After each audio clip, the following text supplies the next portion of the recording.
Did you know that the potassium in your morning banana came from a supernova? Maybe. But did you know that potassium is partially responsible for life on Earth?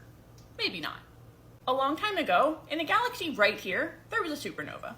A massive star reached the end of its life and exploded.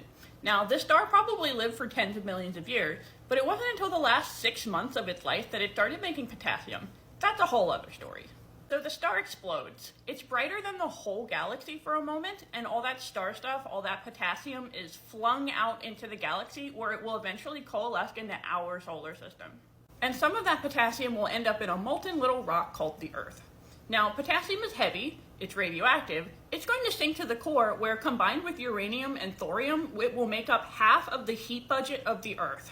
It turns out that's pretty important. This heat drives plate tectonics, which push continents back into the mantle. Those continents are full of carbon dioxide that's been pulled out of the atmosphere. The plate tectonics actually really slowly remove carbon dioxide from our atmosphere. Without this process, the Earth might look like Venus, and life might never have gotten started. Back to the potassium. Plate tectonics, driven by the Earth's hot core, will bring this potassium to the surface in the form of volcanism. Now, volcanic ash is as much as 4% potassium, and one day it will turn into volcanic soil where banana trees will grow. In fact, bananas have to have a high potassium soil or they won't do very well. Bananas are originally from India, Southeast Asia, and Northern Australia, but since then, we've started growing them in South America and Hawaii. So the next time you have a banana with breakfast, you can take a deep breath of clean, somewhat regulated air and thank a supernova.